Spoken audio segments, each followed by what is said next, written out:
I truly believe Collingwood earned a pass mark, and that would find the range of a C, C plus if we want to put a alphabetical letter on it. And if you look at the start of the season, or if you go into the season and someone tells you, hey, you're going to finish outside of the 8 as a reigning premier, 99% of you are going to say, well, that's a fail. And I would have said the same. In my ladder predictor, I said Collingwood are going to finish in the top 2. And that did not happen.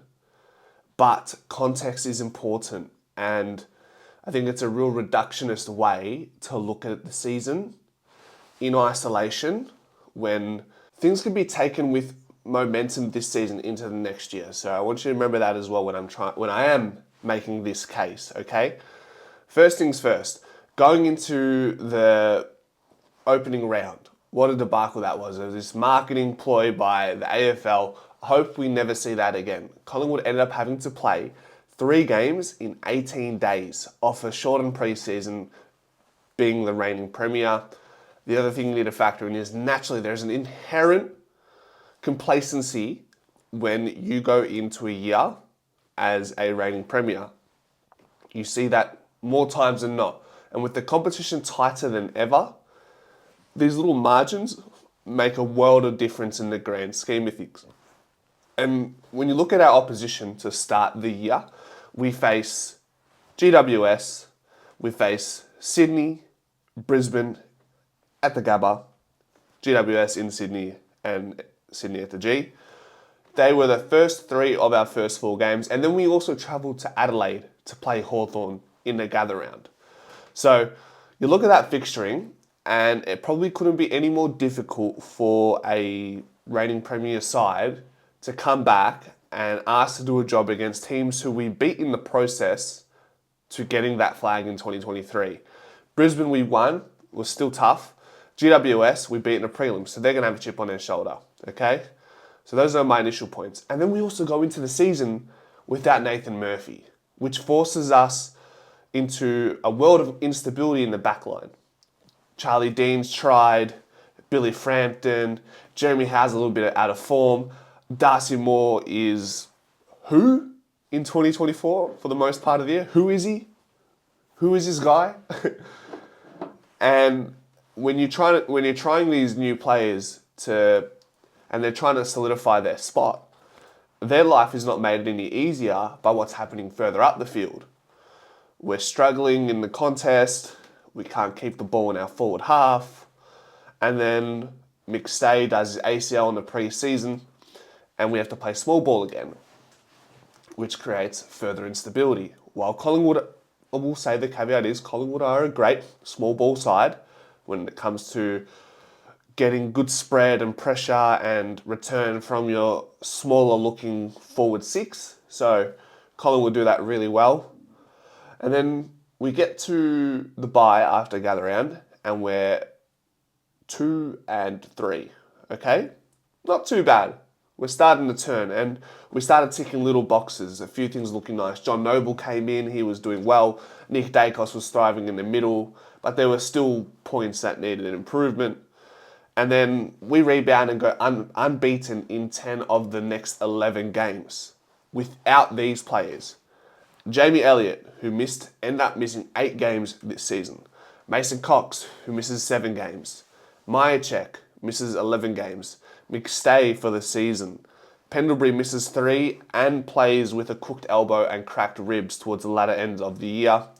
DeGoey, 10 games. Jeremy Howe, 4 games. Tom Mitchell, 17 games, essentially the season. Bo McCreary, who missed 6 games. And then if you want to include Murphy, that's 10 players who are all a part of our final series and our premiership team, minus Dan McStay, who got injured in that preliminary final. And that is a total of 112 games missed from 10 of our premiership players. While that was something Collingwood managed to work through, it was with many thanks to some of the fringe players, debutants that had really profound impacts in times of need. Lockie Sullivan was good in bits and pieces. Harvey Harrison was amazing, does his ACL, that's heartbreaking. He's probably one of our best young upcoming players. Joe Richards, Will Parker, Ed Allen, who else came in and did okay? Reece McInnes had opportunities. So we get to a really good position just after that North game. We have the bye, and we probably saw a bit of a demise in our form. And then we go to Gold Coast, who were at that time undefeated at their home ground. And this is where we have our second bad patch, or a bad stormy weather in the season of 2024. We bring in an injection of players. We bring in 5 or 6 players. Was that a bad coaching decision? I don't know. Yes, I think so. Yes, I do think that was a bad coaching decision. It's a difficult amount of players to try and bring in, particularly if you're underdone. Scott Pendlebury, Jordan De Goey. I think Jamie Elliott came back that game as well. Was it Myercheck as well? It's probably a little bit too much at the one time, but then you have to make the case, well, there's only so many games left. We've got to bring them in at some point, right? Which is understandable from that perspective.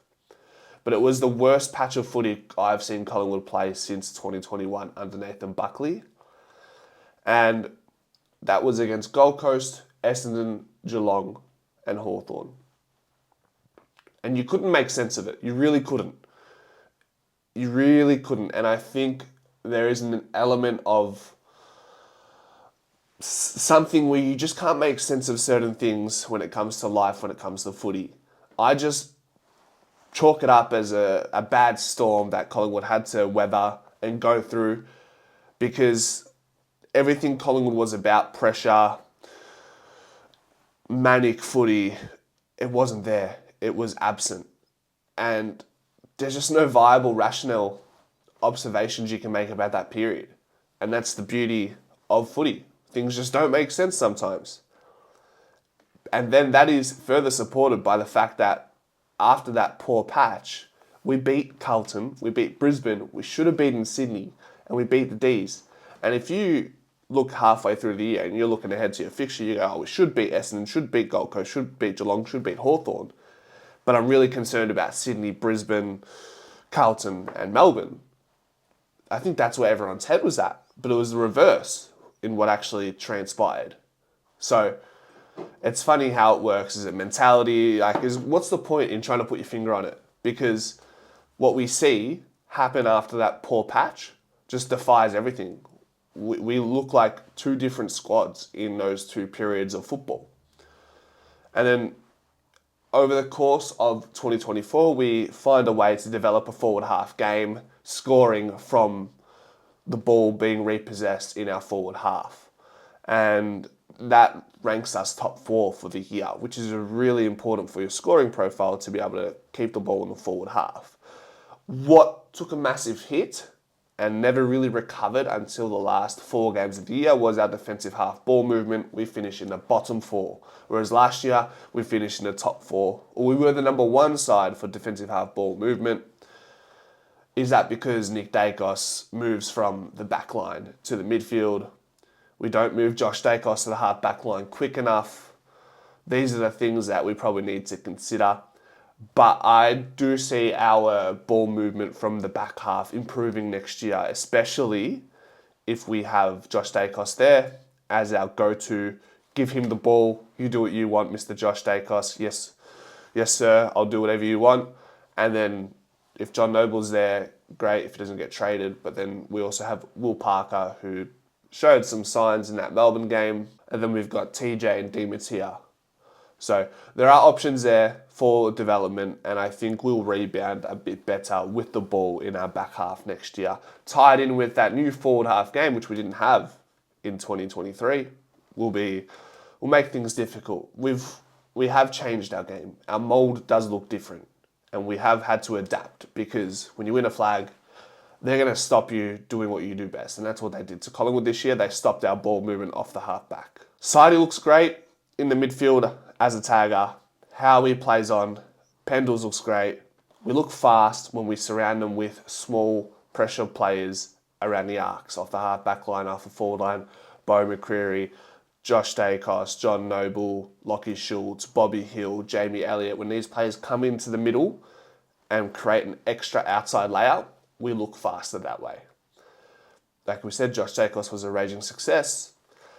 Who are some of the failures? Ash Johnson, Reef, Finn, Kruger, probably in that order from most disappointing to least. Also, I think Kruger has more of a leg to stand on. He had a few injuries that got in his way, and I think he's close to being in our best 22. What position that looks like, I'm not too sure. We can save that conversation.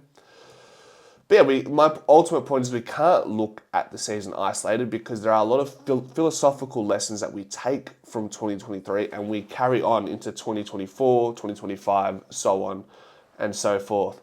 We get Darcy Cameron, who's an amazing trade steal in the end and looks to be a superstar in 2025. And then we got the basketball GOAT who plays on. We get to see him play 400 games. We get to see him play his 400th game this year and beyond in 2025. So if you want a little bit more on these two guys, watch the top 10 trade steal videos and find where Darcy Cameron ranks amongst that. And then Scott Penn will be a 35-minute documentary to get your feet wet for next year. Go Pies.